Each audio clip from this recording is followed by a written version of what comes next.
दुष्ट कालिया, मैं तुम्हें आदेश देता हूं, निकल जाओ इस पानी से। तुम्हारे दांतों में भरा विष इन सुंदर तटों की खुशी और शांति में एक बाधा है। इसी समय निकल जाओ और कभी मत लौटना।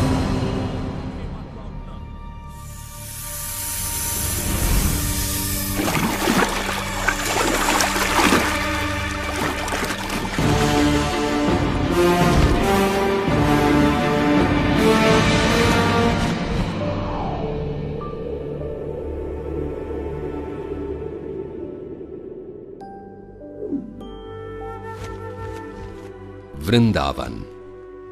5000 साल पूर्व एक अद्भुत बालक ने अपना बचपन इसी पावन धरती पर बिताया और अपनी अनोखी बाल लीलाओं से वृंदावन वासियों के दिलों पर राज किया।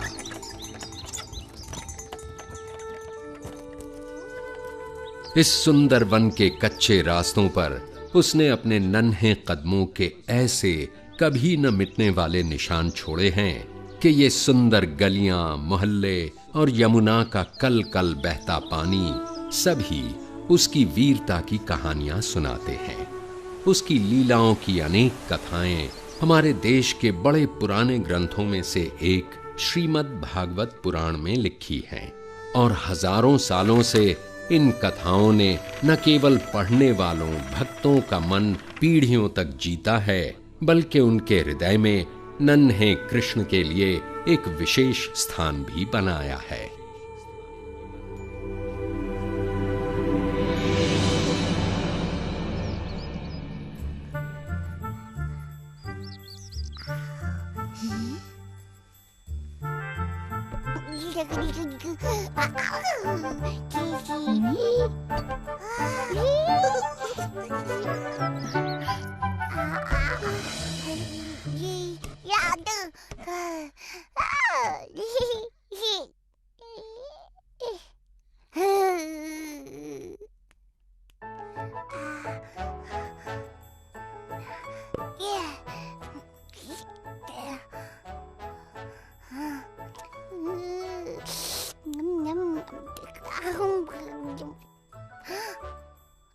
बलराम,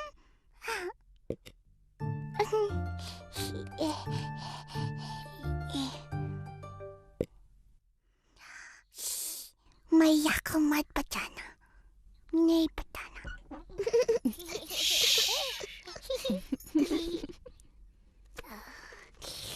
कृष्णा तुमको भी थोड़ा सा माखन देगा, लोगे? कृष्णा, क्या कर रहा है बेटा?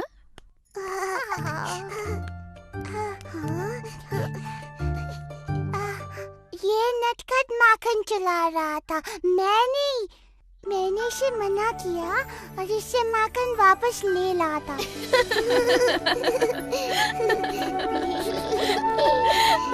ओह कृष्णा, तू तो संसार का सबसे प्यारा चोर है।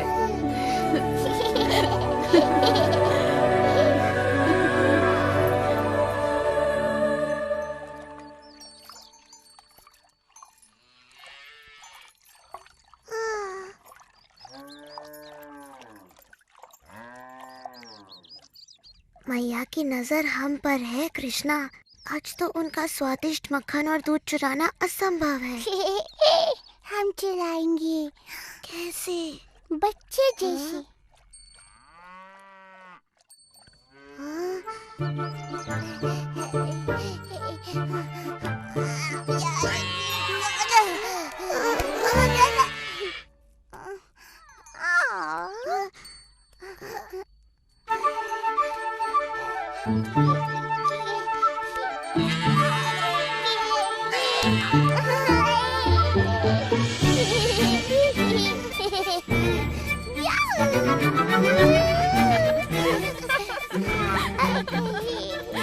नंद महाराज, आइए अपने पुत्र की वीरता देखिए।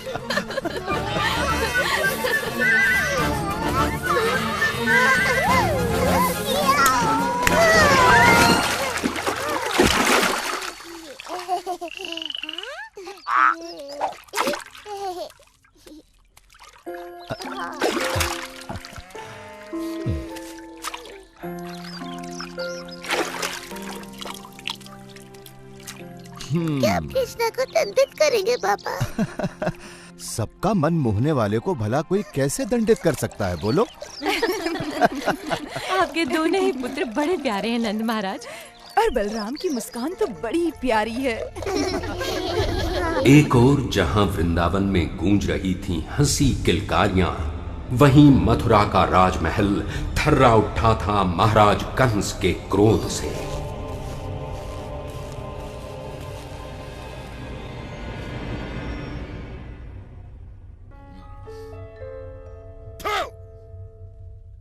ऐसे की जाती है अपने राजा की सेवा? तेरी हिम्मत कैसे हुई मुझे खट्टा फल खिलाने की? कहाँ है तू? आखिर कब तक बचेगा मेरे हाथों से मेरे काल? नहीं, कंस को तू छू भी नहीं सकता। मैं तुझे पकड़कर अब पैरों तले कुचल डालूंगा। मैं संसार का कोना कोना छान मारूंगा और तुझे ढूंढ निकालूंगा।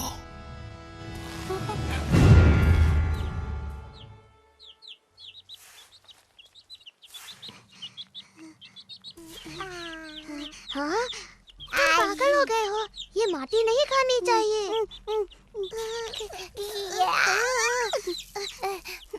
नहीं खाओ नहीं कृष्णा, फेंक दो इसे। हाँ, नहीं नहीं नहीं नहीं नहीं, अगर तुमने माटी खाई तो मैया बड़ी अप्रसन्न होंगी। चलो चलो मैया के पास। मैंने कुछ नहीं किया। तुमने क्या नहीं किया? मैंने उसे मना किया था, पर फिर भी उसने खा लिया। क्या खाया? माटी। क्या ये सत्य है? क्या तुमने माटी खाई? झूठ बोल रहा है, इसका मुंह तो देखो। मेरे लाल, मेरे कृष्णा, देखो तो तुम्हारा भाई कितना चिंतित हो रहा है। तुमने माटी क्यों खाई पुत्र? क्या इसने सच में माटी खाई है बलराम? हाँ। सत्य का पता लगाने का एक ही तरीका है। कृष्णा, यदि तुम सत्य बोल रहे हो तो अपना मुंह खोलो और हमें देखने दो।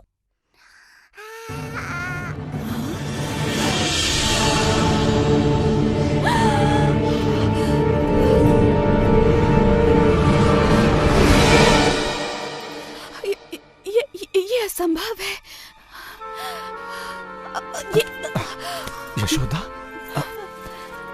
इन्होंने पता नहीं कृष्ण के मुंह में क्या देख लिया। इसने माटी खाई है। मैंने संपूर्ण ब्रह्मांड देखा, सैकड़ों सूर्य और ग्रह, सागर और पर्वत भी, ज्वालामुखी, सब कुछ इसके मुंह में। मेरी बुद्धि फिर गई है शायद। नहीं, तुम्हारी बुद्धि बिल्कुल ठीक है। क्या तुम्हें अभी तक समझ में नहीं आया कि कृष्ण में कुछ विशेष है? परंतु उसके मुंह में मैंने... तुमने वही देखा जो सब देखते हैं, अर्थात कृष्ण की माया का एक और अद्भुत रूप। तुम्हें वो फल वाली याद है यशोदा? फल ले लो, फल, वृंदावन के ताजे स्वादिष्ट फल।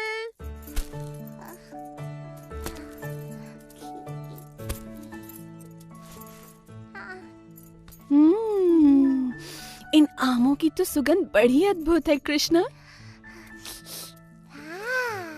क्या एक बोरी अन्न तुम्हारे सारे आमों के लिए पर्याप्त है? बिल्कुल महाराज नंद, आप बड़े परोपकारी हैं।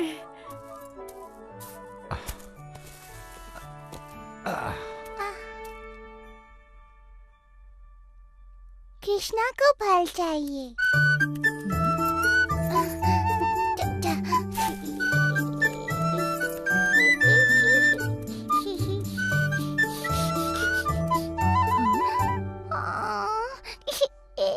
ओ, रो मत नन्हे कृष्ण, मेरे फलों के लिए इतना ही पर्याप्त होगा।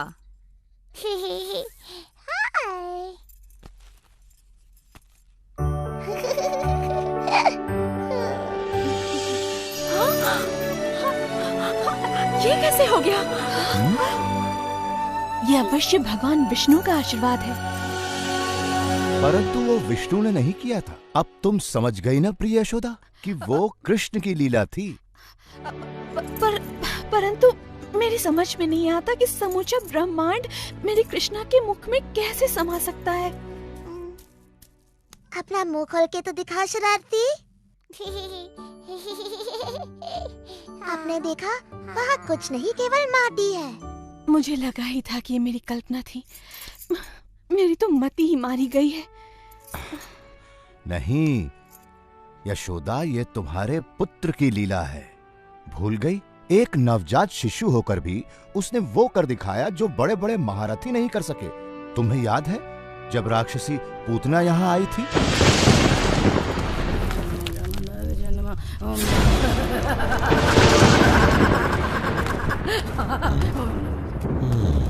आओ।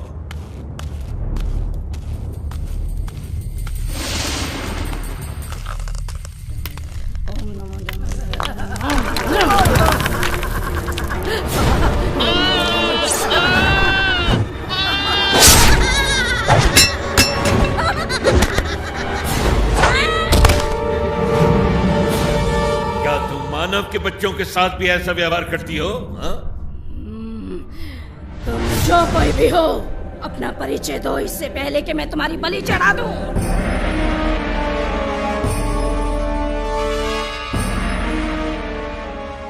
प्रणाम महाराज कंस। मुझे तुम्हारी सहायता चाहिए पूतना।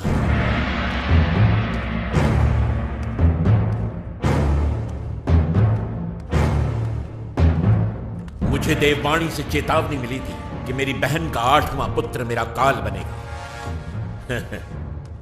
पहले 7 तो स्वयं काल के काल में समा, परंतु 8वां ही मेरा काल है।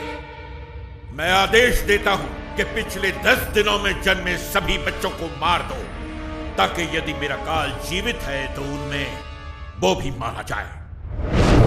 जो पूतना को अच्छी तरह नहीं जानता, वही उसे ऐसा दुष्कर्म करने का आदेश दे सकता है। क्योंकि पूतना तो स्वयं ऐसे कर्मों को करने की प्रतीक्षा में रहती है।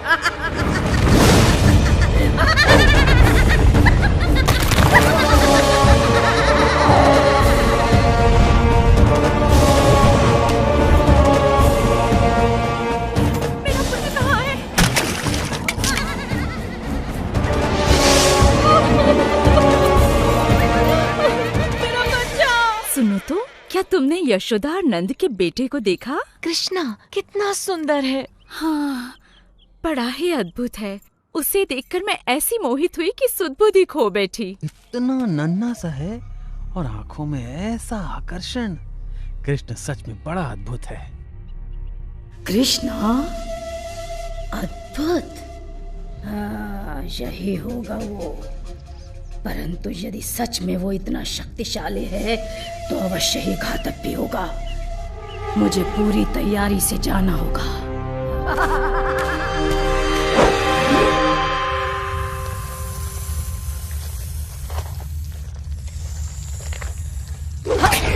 हाँ,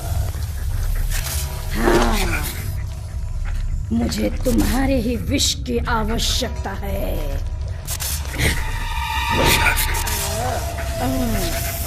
कंस का काल अब स्वयं ही काल को प्राप्त होगा जब मैं उसे पिलाऊंगी अपना विषैला दूध।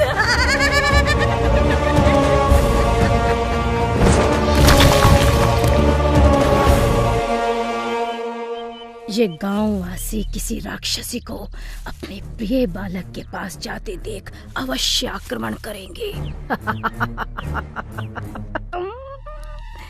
परंतु यदि कोई सुंदर महिला वहां जाए तो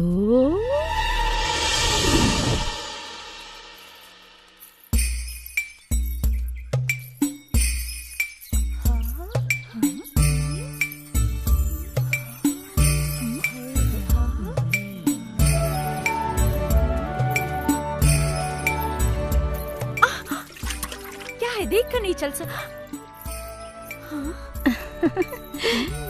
ये कृष्ण नाम का सुंदर शिशु किस घर में है? धन्यवाद।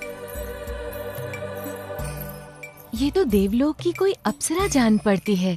सच में, मैंने आज तक इतनी सुंदर नारी नहीं देखी। देखो तो कैसा प्यारा है। मुझे भी देखने दो ना। बहुत ही खूबसूरत है। हो, बहुत प्यारा है। हाँ, बहुत सुंदर।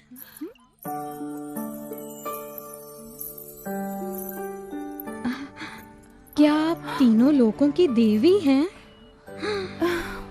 क्या आप कृष्ण को आशीर्वाद देने आई हैं? कौन है आप? और आपका मेरे घर आगमन कैसे हुआ? मैं देवलोक की वासिनी हूँ। मेरे स्तन का पान करके आपका पुत्र अमर और महाशक्तिशाली हो जाएगा।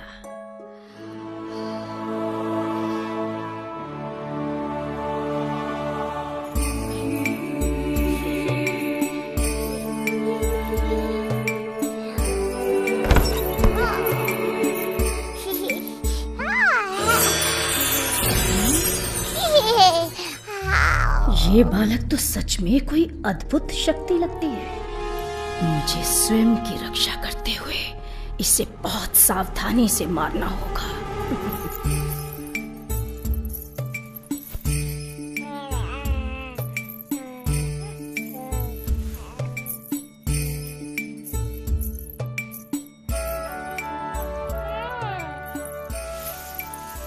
मुझे तो ऐसा लगता है कि ये समस्त सृष्टि की पालिनी देवी पार्वती हैं। ये अवश्य ही कोई देवी हैं जिनका दूध मेरे कृष्ण को और भी अधिक शक्ति प्रदान करेगा।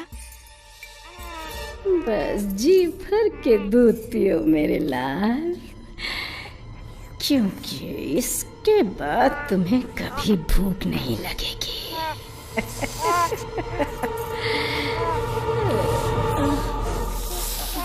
रुको, नहीं, ये तुम क्या कर रहे हो? छोड़ो मुझे, छोड़ो मुझे, छोड़ो, बचाओ, बचाओ।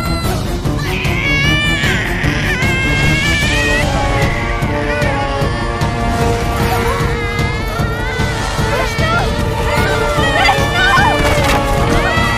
कृष्ण।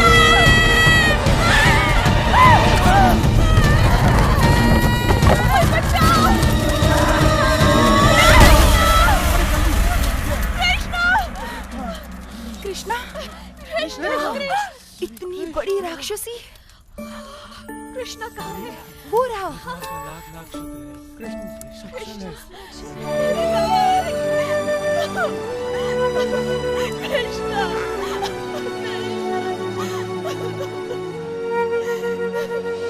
तो मानती हो ना यशोदा, तुम्हारा प्यारा कृष्ण सदा से ही वृंदावन का सबसे अनोखा बालक रहा है।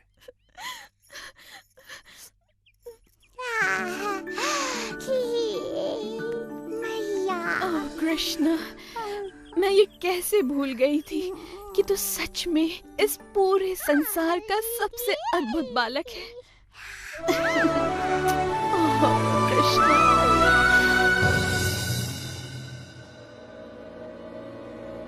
मुझे पता था वो मूर्ख राक्षस भी मेरी चुनौती स्वीकार नहीं कर पाएगा। तृणावर्त तक वो समाचार पहुंच गया होगा महाराज। कैसा समाचार? कि एक नवजात शिशु ने पूतना का वध कर। वो नवजात शिशु मेरा काल है, समझे?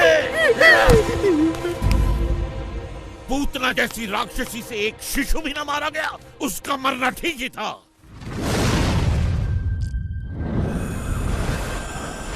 मैं हूँ तृणावर्त। तुम एक कमल फूल का रूप धरकर मेरे काल का संहार करोगे? कैसे मूर्ख दानव हो तुम? ये फूल नहीं महाराज कंस, मैं वो पवन हूँ जो इसे थामे हुए है।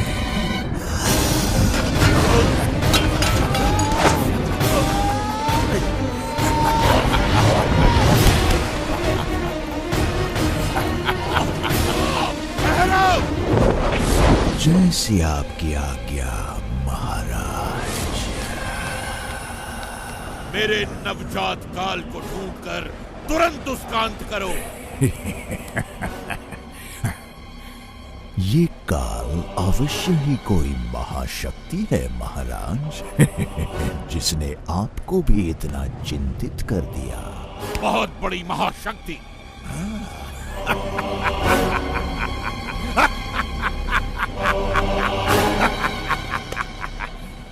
मैं उस महाशक्तिशाली शिशु के 2 टुकड़े कर दूंगा, एक तिनके की तरह। मुझे आशा है तुम अपना वचन पूरा करोगे। मुझे निराश न करना तृणावर्त।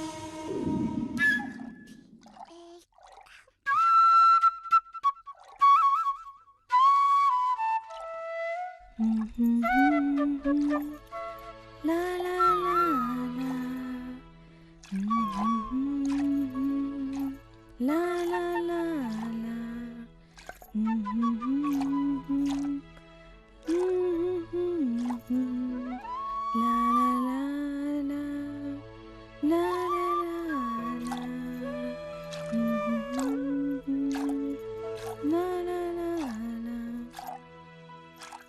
अपनी मधुर बांसुरी बजाते रहो।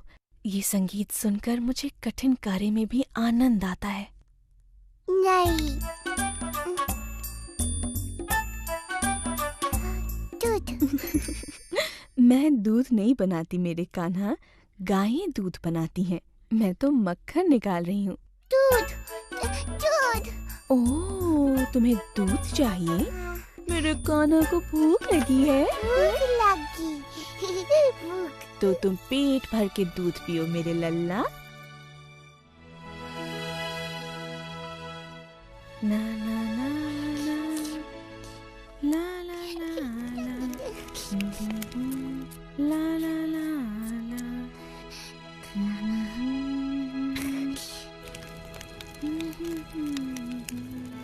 हाँ? तुम यहीं रुको, मैं अभी आती हूँ। हाँ,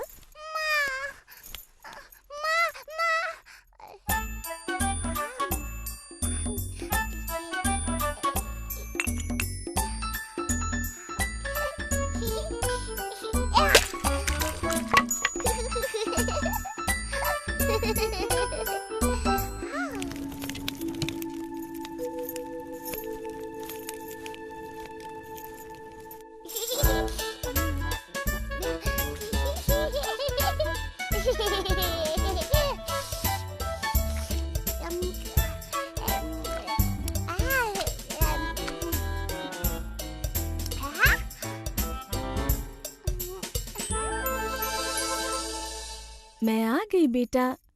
ओह कृष्णा,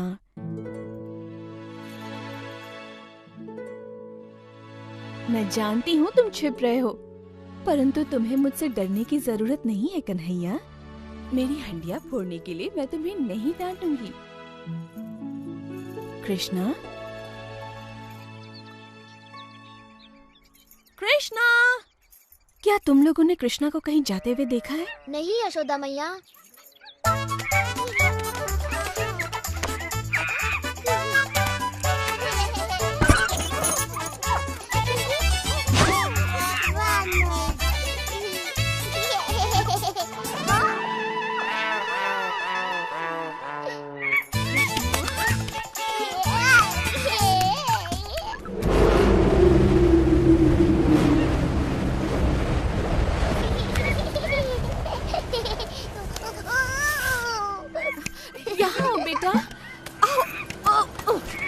बदमाश! कृष्णा!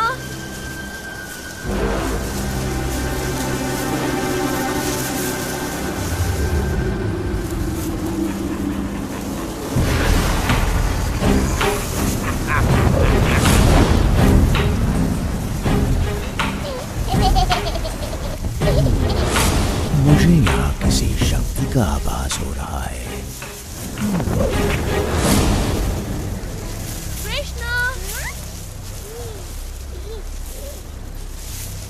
कृष्णा,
वो रहा नन्हा सा कार।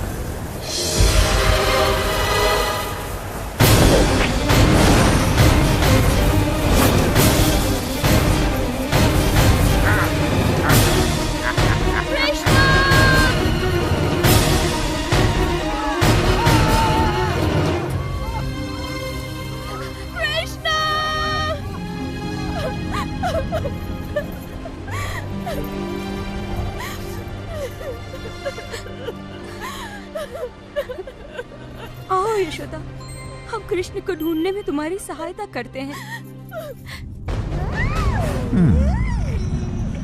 मैंने सुना तुमने राक्षसी पूतना का विषैला दूध पीकर भी उसका वध कर दिया।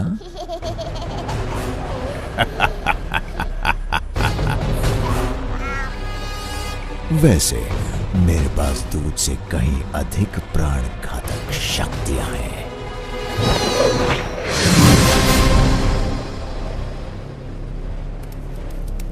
कृष्णा का कुछ पता चला? हमने सभी और देख लिया। वो देखो, वो रहा है कृष्णा।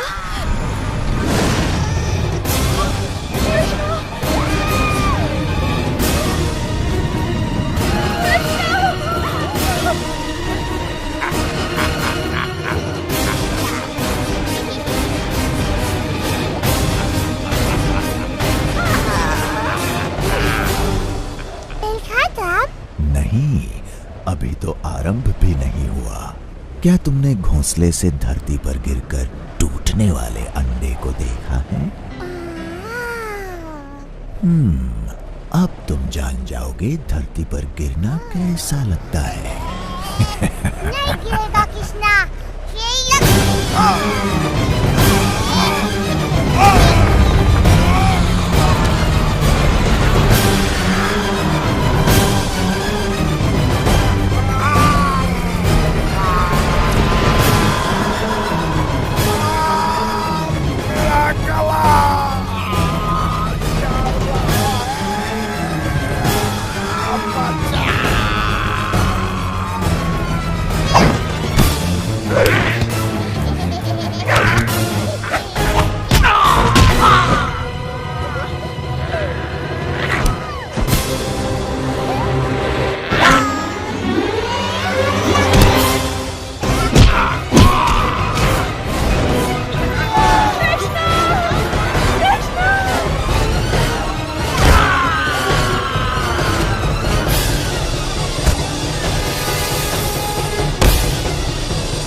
कृष्णा!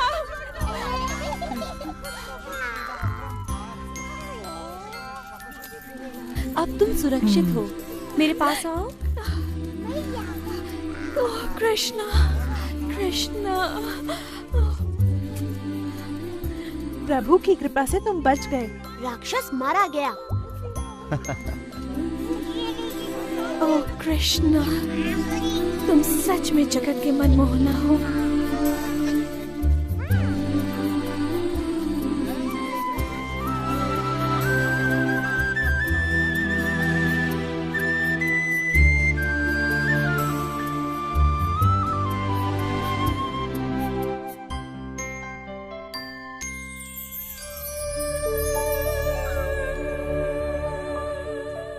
वृंदावन में समय बीत रहा था और कृष्ण बड़ा हो रहा था।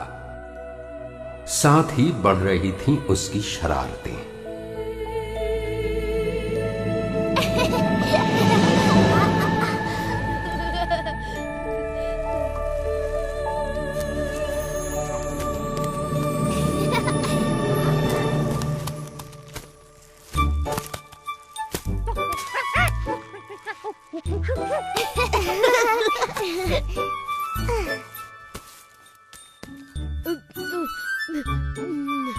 बहुत स्वादिष्ट है।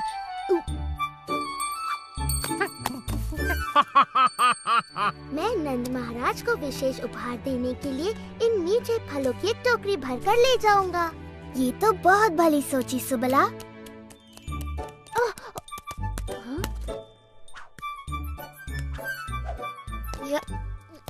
देखो मधुमंगल कितना परिश्रमी है और परिश्रम का फल खुद ही खा रहा है। मुझे तो एक ही चीज सूझ रही है, सोना। सुबला, तुम्हें भी थोड़ा विश्राम कर लेना चाहिए। भली कही भैया, मैं भी यही सोच रहा था। पर कृष्णा, मेरा कार्य पूरा नहीं हुआ। ये कार्य मैं कर लूंगा सुबला।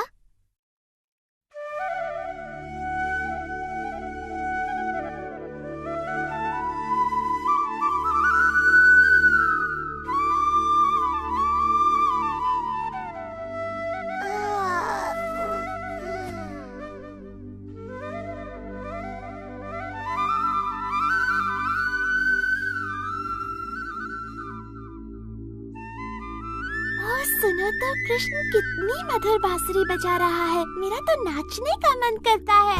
चलो ना विशाखा, चलो ललिता।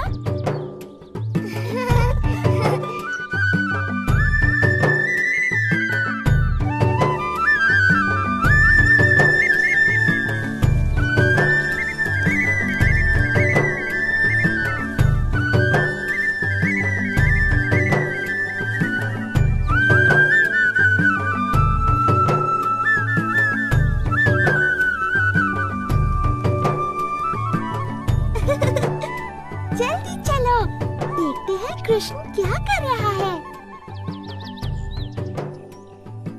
राधा, चलकर माँ यशोदा को बताते हैं कि कृष्ण क्या कर रहा है। चलो जल्दी चलो।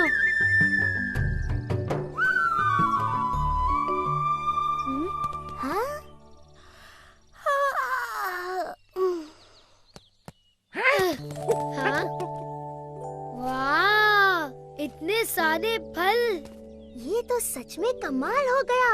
अब मैं सबको फलों का उपहार दे सकता हूँ। हाँ, पर ये काम किसने किया होगा?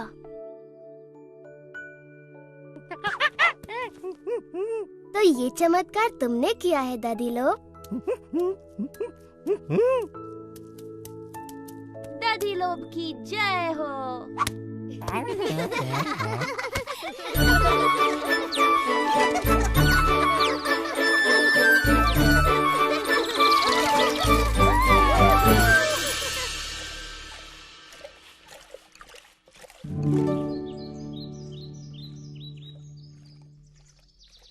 देखो माता प्रभावती क्या कर रही है।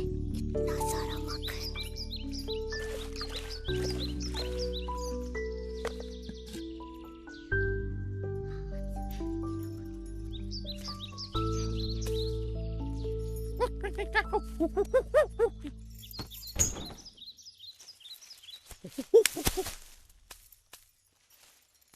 वो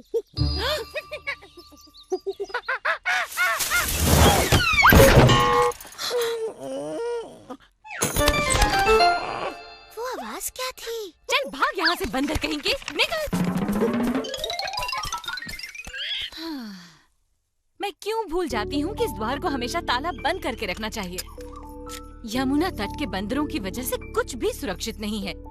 और वो यशोदा का नटखट कृष्णा, ताला न लगाया तो क्षण भर में इतनी मेहनत से निकाला गया सारा माखन यूं चट कर जाएगा। उधर मत जाओ।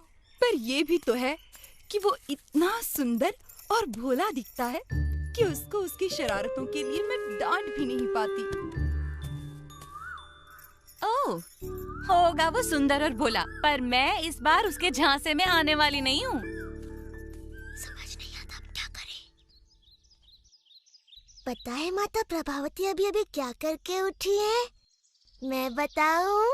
उन्होंने अभी अभी हांडी भर के मलाईदार दही बिलोई है और उसमें से ढेर सारा माखन निकला है, संसार का सबसे स्वादिष्ट माखन। ओ कृष्णा, मेरे मुंह में पानी आ रहा है, मुझसे रुका नहीं जाएगा। ऐसा माखन जो जीभ पर रखते ही घुल जाए और खाने वाले को स्वाद की दुनिया में ले जाए। ओ कृष्णा,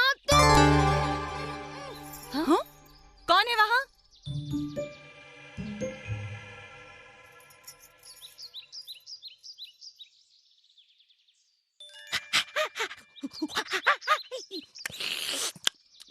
तो तुमने मक्खन वाले कमरे का पता लगा ही लिया दादी? तो कर लो बात।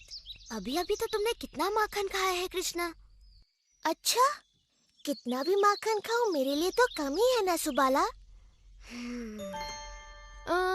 तुम्हारी बात में दम तो है, पर मेरा पेट कह रहा है कि मैं कृष्णा की बात मानूं। तो फिर जल्दी चलो ना।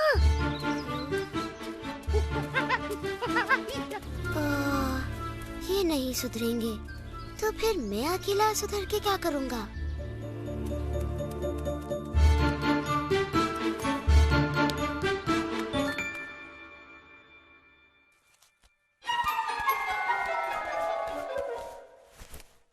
ओह, चल भाग यहाँ से चोर कहीं के, तुझे मैं छोड़ूंगी नहीं।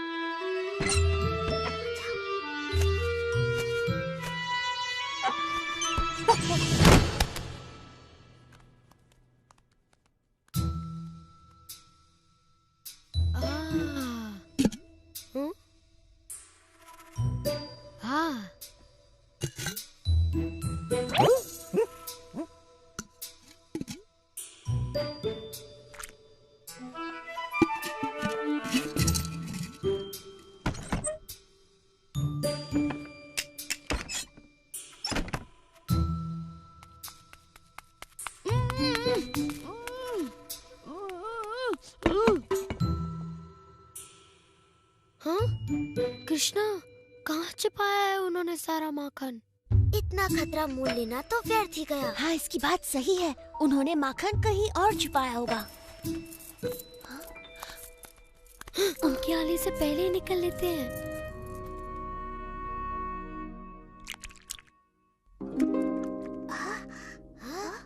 ये तो असंभव है, हम वहाँ कभी नहीं पहुँच पाएंगे। कृष्णा के रहते हुए कुछ भी असंभव नहीं मधु। तो अब तुम्हारे पास क्या योजना है कृष्णा? योजना की कोई कमी थोड़ी ना है जब तुम लोग मेरे साथ हो।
लाडले को रंगे हाथ मक्खन चुराते पकड़ा है। इसने हंडिया उतारकर पूरे घर में मक्खन बिखेर दिया। मैंने इतना ऊपर टांगा था, मगर ये न जाने कैसे वहाँ तक भी पहुँच गया। इस बार मैं इसकी सुंदर सूरत देखकर नहीं पिघलने वाली। हर बार ये जादू चलाकर बच निकलता है, इसीलिए मैंने इसको पकड़ा और सीधे तुम्हारे पास ले आई, इससे पहले कि ये फिर से मुझ पर अपनी भोली भाली सूरत का जादू चलाए और मैं कुछ भी ना कर पाऊँ।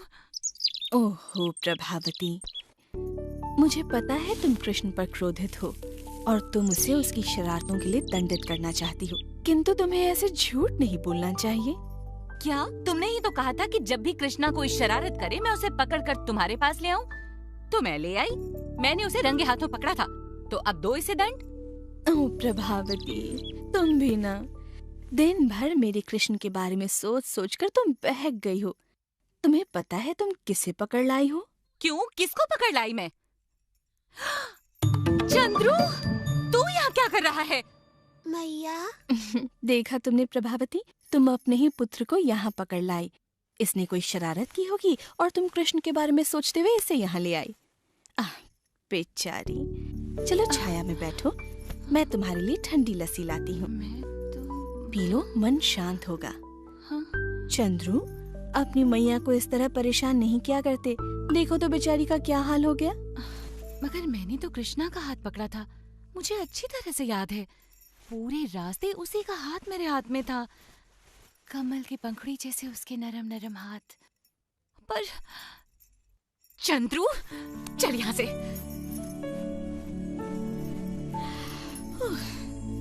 मैया, उनकी बातों में आ गई तो तुम्हें कैसे पता चलेगा?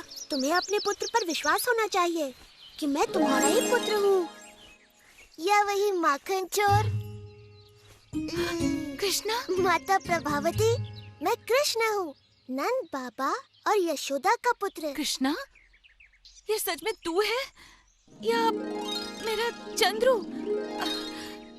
पर माता प्रभावती, मुझे अच्छा नहीं लगा कि आप मुझे चोरों की तरह पकड़कर मैया के पास ले गई। मेरा दोष तो केवल ये था कि मैंने माखन चुराया, वो भी आपके हाथों का बना, जो कि वृंदावन का सबसे स्वादिष्ट माखन है। पर मैंने तो... मेरे साथ फिर ऐसा कभी मत करना माता, मैं तुम्हारा भी तो पुत्र हूँ, है ना? अगली बार ऐसा किया तो चंद्रा की जगह अपने पति का हाथ पाओगी और फिर पूरा का पूरा वृंदावन तुम पर हंस रहा होगा।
पृथ्वी पर मनुष्य आपको प्रसन्न करने के लिए यज्ञ कर रहे हैं देवराज इंद्र।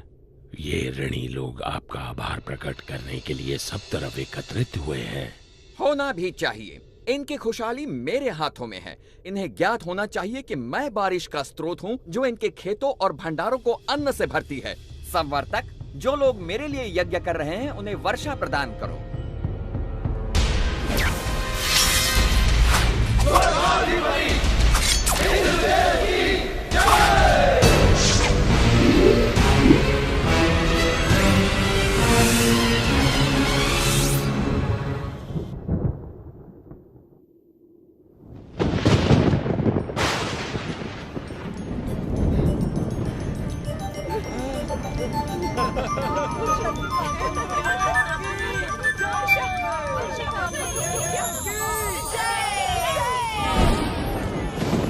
पृथ्वी से आ रहे इस कोलाहल को सुनिए देवराज इंद्र, आप सचमुच सबसे शक्तिशाली हैं। स्वर्ग का देवता हूँ, इंद्र जो हूँ मैं। इंद्र, तुम अपनी मर्यादा भूल रहे हो। तुम केवल अपने कर्तव्य का पालन कर रहे हो। भगवान विष्णु का आदेश पूरा कर रहे हो। मैं जो चाहूं करूंगा, मैं किसी का आदेश नहीं मानता। इंद्र, मैं तुम्हारा शिक्षक हूँ। तुम्हें अपने यश और कीर्ति का अभिमान हो गया है। मैं तुम्हें सलाह देता हूँ कि सुधर जाओ, अन्यथा तुम्हारा ये घमंड तुम्हें नष्ट कर देगा।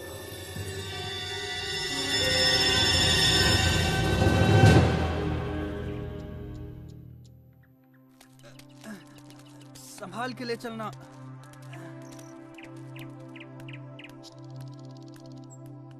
बाबा, आप इंद्र के लिए यज्ञ क्यों कर रहे हैं? हमें इंद्र को प्रसन्न करने के लिए हर साल ये यज्ञ करना ही पड़ता है ताकि वो हमें बारिश दें। वैसे ही जैसे हर वर्ष हमें महाराज कंस को कर चुकाना पड़ता है। अरे नहीं बच्चों, इंद्र देव बुरे नहीं हैं, वो तो बारिश के देवता हैं। पानी जीवन के लिए अति आवश्यक होता है, इसीलिए हम हर साल यज्ञ के द्वारा इंद्र देव की पूजा करते हैं। परंतु बाबा, वो तो उनका कर्तव्य है, वो तो भगवान विष्णु के आदेश का पालन कर रहे हैं। देखो कृष्णा, ये बहुत पुरानी प्रथा है और हमें इसे तोड़ना नहीं चाहिए। बाबा, फिर हम धरती की पूजा क्यों नहीं करते जो हमें सब कुछ देती है, और सूर्य की जिससे जीवन मिलता है, और यमुना की क्यों नहीं?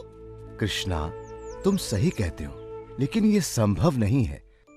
हम सदियों से चलती आ रही इस प्रथा को अकस्मात ही तोड़ नहीं सकते बेटा। परंतु बाबा, क्या हमें आंखें बंद करके प्रथाओं को मान लेना चाहिए? वो तो भगवान विष्णु हैं, जो इंद्र और सभी देवताओं को शक्ति प्रदान करते हैं। कृष्ण बिल्कुल सही कह रहा है।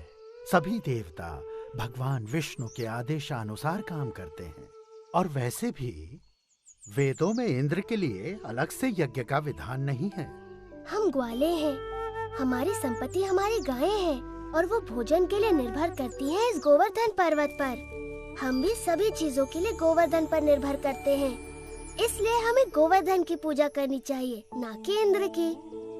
मेरे वृंदावन के प्यारे मित्रों, हम सबको गोवर्धन पर्वत का हृदय से आभारी होना चाहिए। आप स्वयं ही देख लीजिए गोवर्धन पर्वत के इन चमत्कारों को, जो वृंदावन का जीवन है। हमारी गायें इसके जंगलों की घास चरती हैं और हमें मीठा मीठा दूध देती हैं। इसके झरने हमारी प्यास बुझाते हैं। इसके मैदानों में हमारी फसलें और फल उगते हैं। इसकी लकड़ी से बने घर हमें सुरक्षा देते हैं। मित्रों, हमारा जीवन इंद्र पर निर्भर नहीं करता, बल्कि गोवर्धन पर्वत पर निर्भर करता है। कृष्ण ठीक कहता है। आयुष्मान भव। ये सब इंद्र देव की नहीं, गोवर्धन की कृपा है। इसलिए मित्रों, सब लोग अपना अपना चढ़ावा एकत्रित करें, हम सब गोवर्धन की पूजा करेंगे।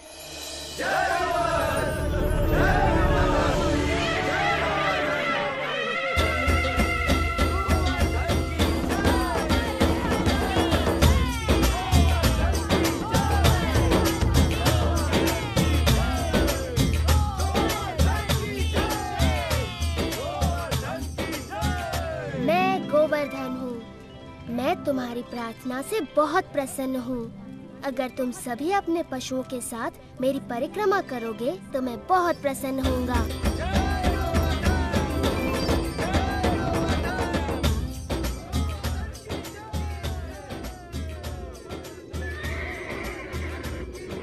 देखिए तो, वृंदावन वासी गोवर्धन पर्वत की पूजा कर रहे हैं।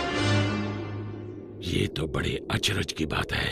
उनकी ये हिम्मत! मुझे तुरंत इंद्र को सूचित करना होगा।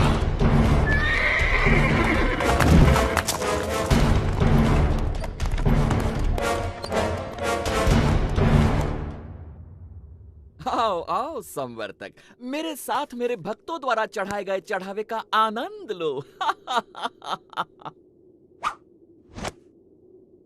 क्षमा चाहता हूँ देवराजेंद्र, परंतु ये समाचार आपको विचलित कर सकता है। अब ये मत कहना कि तुमने गलती से एक और गांव को बाढ़ से भर दिया। ये बात मन से निकाल दो।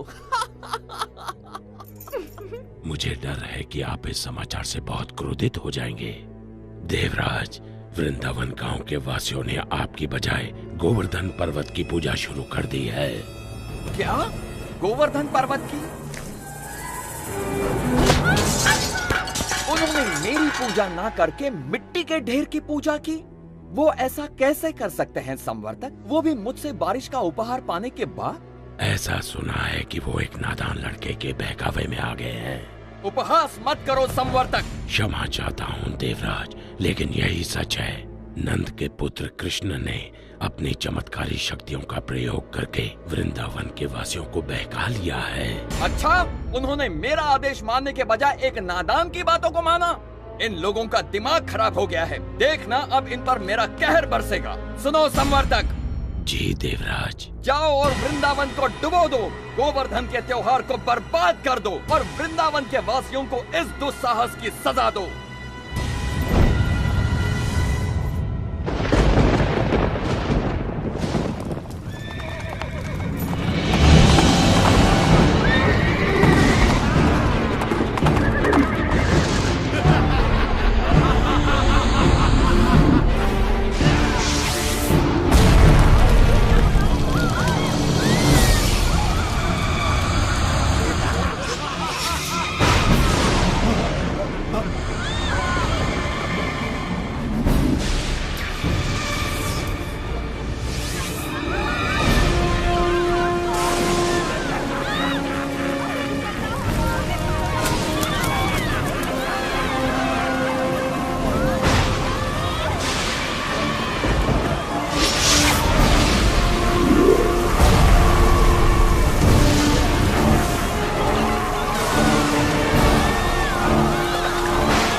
इंद्र देवता हमसे क्रोधित है, हम कुछ नहीं कर सकते।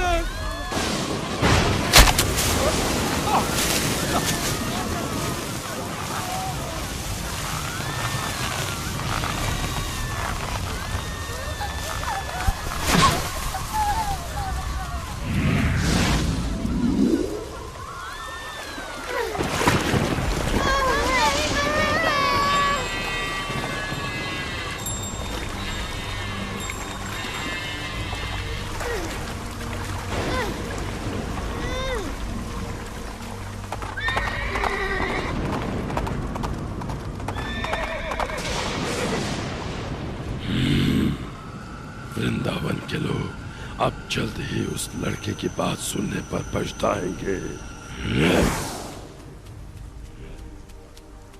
इंद्रदेव हम सभी का विनाश करने पर तुले हैं, कुछ करिए नंद महाराज। मेरे प्यारे कृष्ण, मैं जानता हूँ तुम हमारा हित ही चाहते थे, लेकिन तुमने इंद्रदेव को कुपित कर दिया। हमें इसी समय उनसे क्षमा मांगनी चाहिए। परंतु बाबा इंद्र। रुको बलराम, बाबा ठीक कहते हैं। ये सब मेरी सलाह के कारण कष्ट भोग रहे हैं। अभी भी देर नहीं हुई, हम इंद्र से क्षमा याचना कर सकते हैं।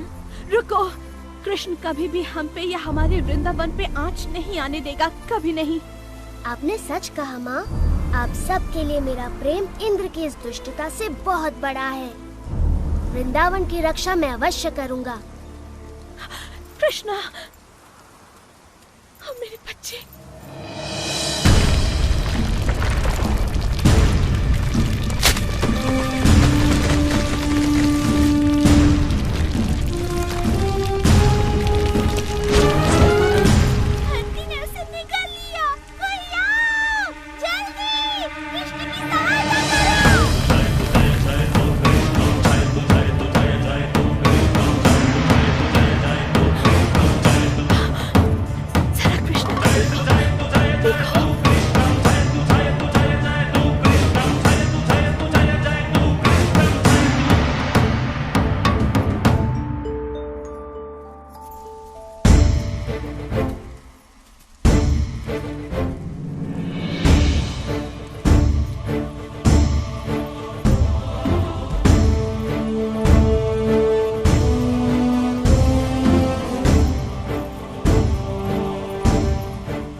बहुत अच्छे मधु।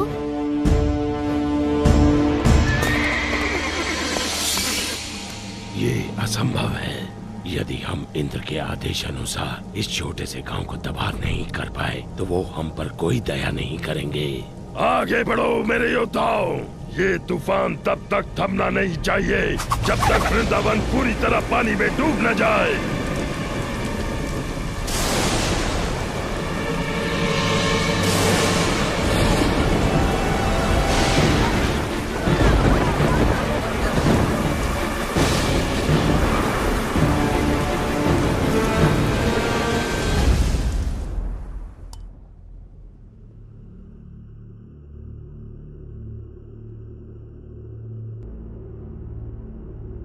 देवराज, आओ संवर्तक, बहुत थके हुए लग रहे हो। बैठ जाओ और सब विस्तार पूर्वक सुनाओ। बताओ, क्या तुम्हारे तूफान के बाद भी वृंदावन का कोई चिन्ह बचा है? देवराज, आपके योद्धाओं ने पिछले 6 दिन और 6 रातों से तूफान मचा रखा है, जिसमें आग की तरह बिजली कड़क रही है और घनघोर वर्षा हो रही है। मनुष्य ने इससे पहले ऐसा दृश्य कभी नहीं देखा। अच्छा है, बहुत अच्छा है। अब तक तो वृंदावन पूरी तरह डूब चुका होगा। काश मैं ऐसा कह पाता देवराज इंद्र, लेकिन सच ये है कि हमारे तूफान भी कृष्ण के सामने नहीं टिक पाए।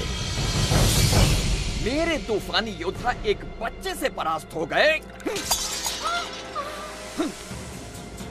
उसने गोवर्धन पर्वत को अपने सिर पर उठा रखा है और वो वृंदावन वासियों और उनके पशुओं की रक्षा कर रहा है। हम परास्त हो गए। लगता है तुम्हारी आंखों को धोखा हुआ है संवर्तक। 6 दिनों से कड़क रही बिजली ने तुम्हें अंधा कर दिया है। मेरे वाहन ऐरावत को बुलाया जाए। मैं स्वयं वृंदावन जाकर इस चमत्कार को देखना चाहूंगा।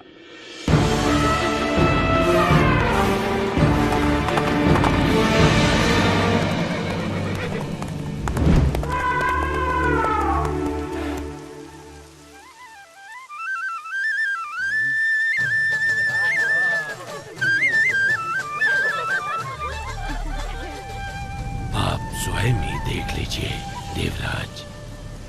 यदि कृष्ण अपने आप को भगवान समझता है तो अब वो ये जान जाएगा कि कौन शक्तिशाली है, वो या फिर इंद्र।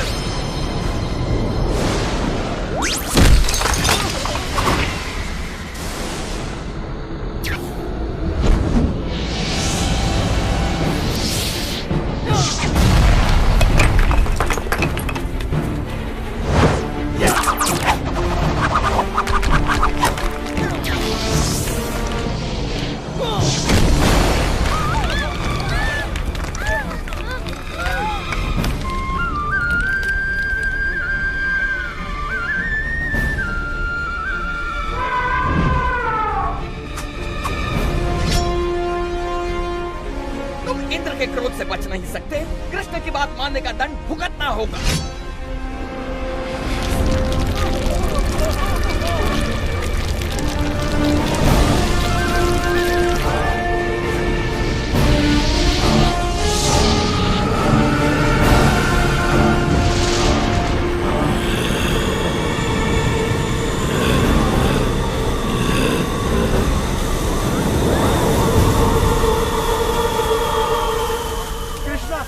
हमारी रक्षा करो। इंद्र गोवर्धन पर्वत को नष्ट कर रहे हैं। इंद्र कुछ नहीं बिगाड़ सकते, भय मत करो।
तूफान थम चुका है। आप गाँव वासियों के साथ खुशी मनाने क्यों नहीं जाते? पर कृष्ण, क्या तुम अकेले इस पर्वत को उठाए रख सकते हो? नादान मत बनो कृष्ण, तुम एक छोटे बालक हो। पहले तुम बाहर निकलो। आप बहुत दयालु हैं।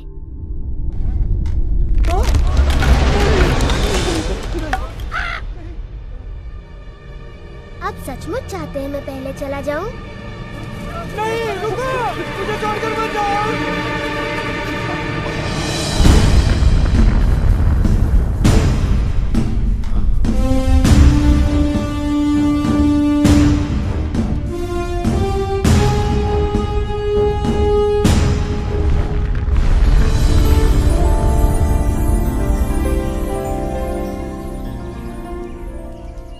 तुम्हारे आभारी हैं। तुमने हमें बचा लिया कृष्ण, हम सुरक्षित हैं। आभार मेरा नहीं, गोवर्धन पर्वत का मानिए।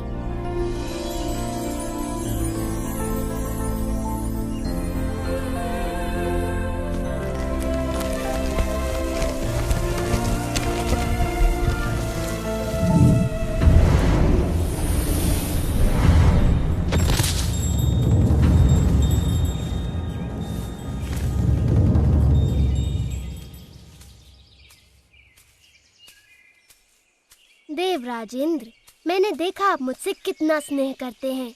अन्यथा मेरे प्रतिकार के बाद भी आप मुझसे मिलने यहाँ क्यों आते? कृष्ण, प्रतिकार तो मैंने किया है आपका। मैंने बहुत बड़ी मूर्खता की। भूल गया था कि मुझे शक्तियाँ आप ही से प्राप्त होती हैं। मैं सदैव आपका सेवक रहूंगा। मैं आपसे क्षमा मांगता हूँ।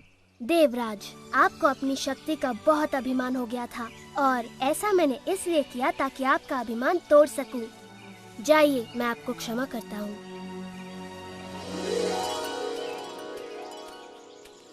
हाँ, इतना असाधारण बालक हमारे साथ यहाँ वृंदावन में रहने आया है। मैं तो बस इतना जानती हूँ कि ये मेरा प्यारा बच्चा है, मेरा दुलारा कृष्णा।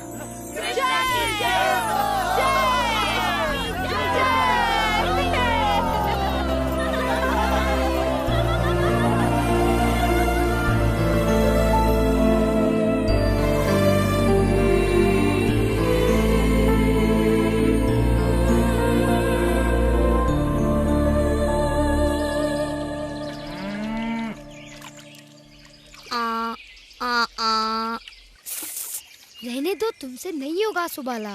अब देखो और सुनो हंसो को मैं कैसे बुलाता हूँ।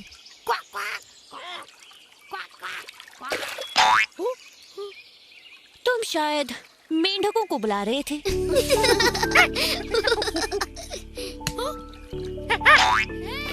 या फिर शायद इस बंदर को। मेरी मानो कृष्ण ही बुला सकता है इन्हें। मैं नहीं, मुझे नहीं लगता मेरे बुलाने से वो आएंगे। वो अवश्य आएंगे। हो जाए भाई, तुम्हारी आवाज तो बहुत ही सुरीली है। ये हंस उसे सुनकर अवश्य आएंगे। हाँ कृष्णा, एक बार उन्हें बुलाओ तो सही। जैसी तुम्हारी इच्छा। ओ नहीं, सुबाला बच गई।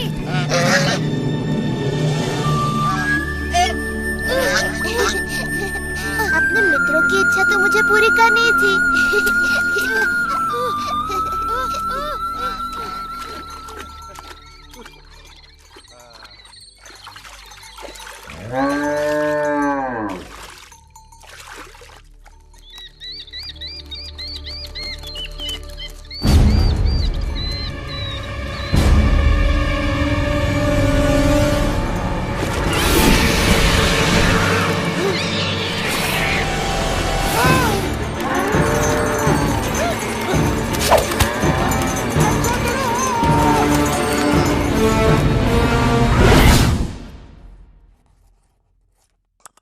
इस सप्ताह के अंत तक वर्षा का आगमन हो जाएगा।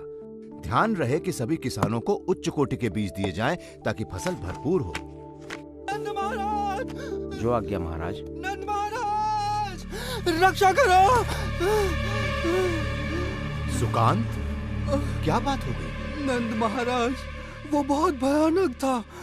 यमुना से एक विशाल सर्प निकला है, उसके बहुत से फन है और वो बहुत विष उगल रहा है। महाराज, मेरी गाय मर जाएगी। ये तो बड़ी गंभीर बात है। समझ नहीं आता यह कैसी विपत्ति है जो हम पर आन पड़ी। इसी वक्त सभी सक्षम व्यक्तियों को एकत्रित कीजिए, मैं स्वयं उनके साथ यमुना चलूंगा।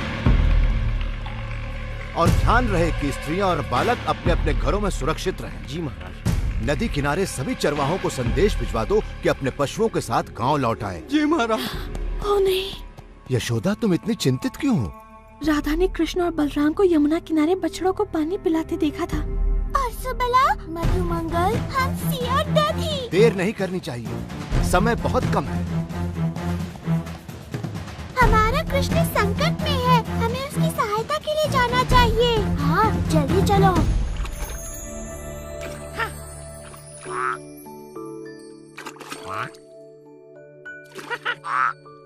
तो तुम यहाँ हो? शीघ्र चलो हमसे, हम तुम्हारी कब से प्रतीक्षा कर रहे हैं। हमसे, रुक जाओ हमसे, तुम्हें तैरना नहीं आता।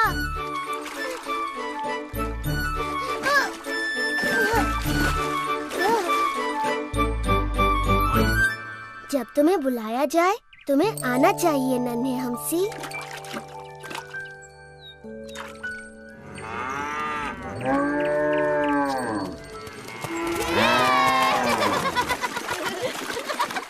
चलो चलते तैरते हैं।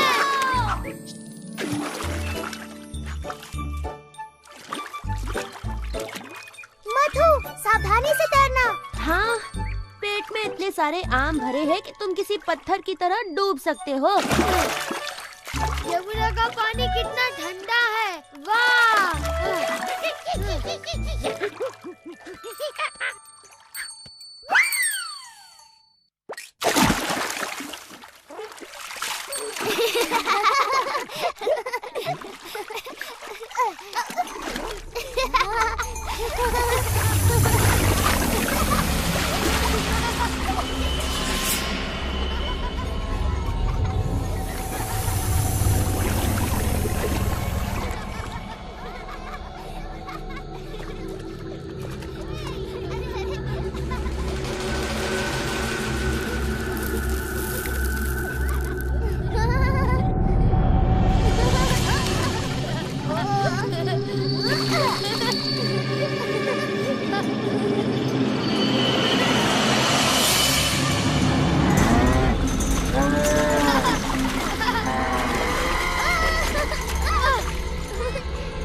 मधु, हमसे पानी से बाहर निकलो।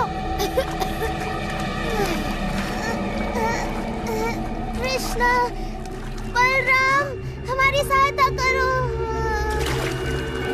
सुबला,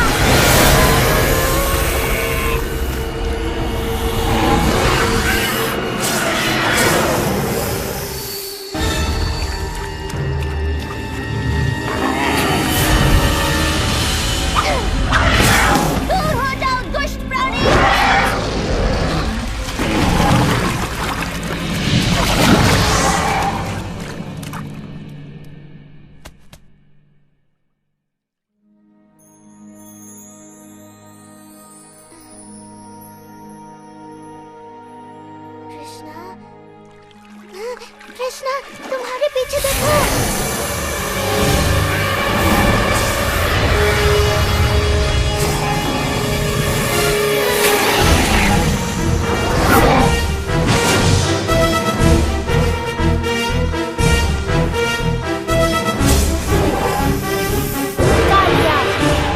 तुमने मेरे मित्रों को बहुत दुख और दर्द पहुंचाया है, मैं ये सहन नहीं कर सकता।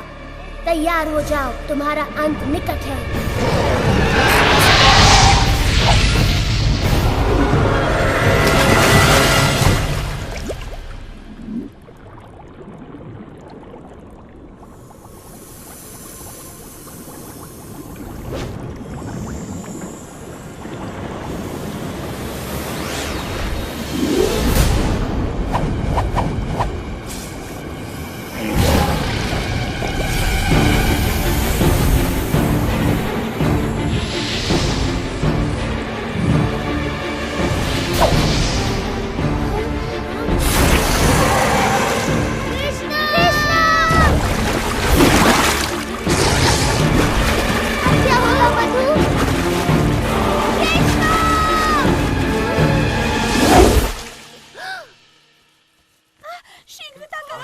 न जाने बच्चे कहाँ होंगे। जाओ, सुरक्षित हो। कृष्णा, बलराम, मधु। मैंने कहा था ना कि बच्चे किसी सुरक्षित स्थान पर रहें। बलराम, तुम ठीक तो हो ना बेटा? तुम्हारा भाई कहाँ है?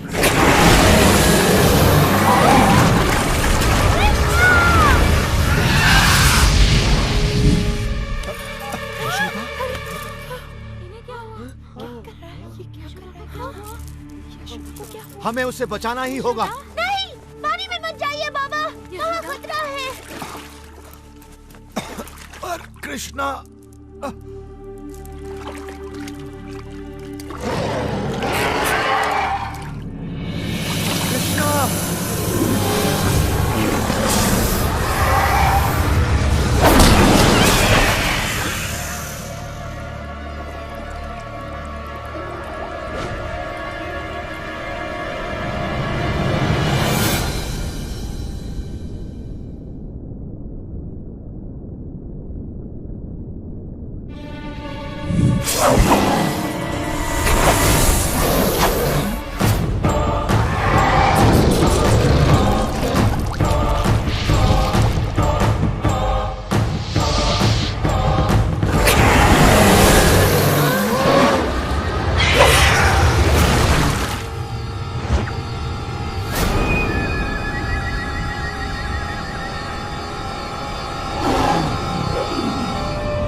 कृष्णा तो बांसुरी बजा रहा है।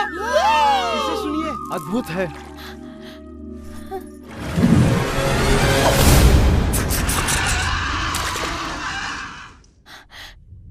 कृष्णा, कृष्णं वन्दे जगद्गुरुं वन्दे कृष्णम्।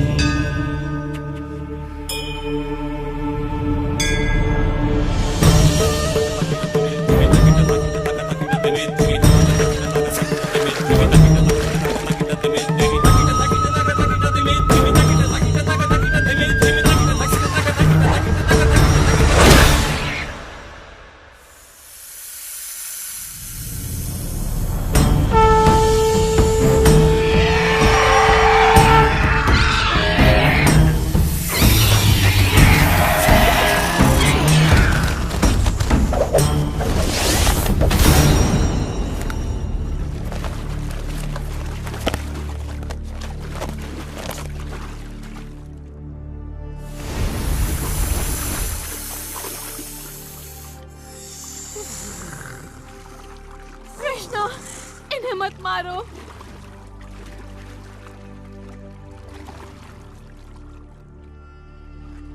कृष्णा, हमारे पति पर दया करो कृष्णा। वो तन और मन दोनों से हार चुके हैं। कृष्णा, तुमने उनका सारा विष निकाल दिया है। अब वो किसी को हानि नहीं पहुंचा सकते। क्या ये सच है कालिया? मैं आपसे क्षमा मांगता हूँ कृष्ण। मेरा विष मेरे सिर पर चढ़ गया था। अब मैं सब कुछ स्पष्ट देख सकता हूँ। मुझे मेरे क्रोध और घृणा ने अंधा कर दिया था। आपने मेरी आंखें खोल दी। ठीक है, मैं तुम्हें क्षमा करता हूँ कालिया, किंतु वचन दो कि तुम सागर में चले जाओगे और दोबारा कभी वृंदावन नहीं लौटोगे। किंतु कृष्णा, विष के बिना तो ये असहाय है। ये संकट में हमारी रक्षा कैसे करेंगे? कृष्णा, हमें अपने और इनके जीवन की चिंता हो रही है। इन्होंने शक्तिशाली गरुड़ का क्रोध भड़का दिया है। गरुड़ इसे कोई हानि नहीं पहुंचाएंगे जब वो इसके सिर पर मेरे पद चिन्ह देखेंगे।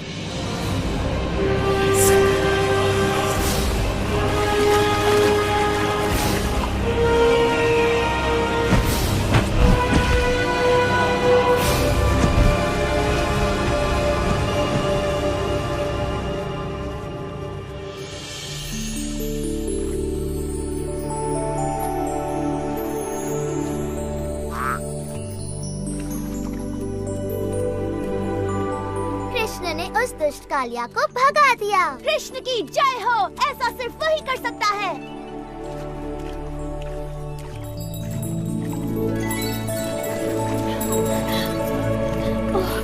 कृष्णा, कृष्णा, तुम वहाँ क्यों गए थे?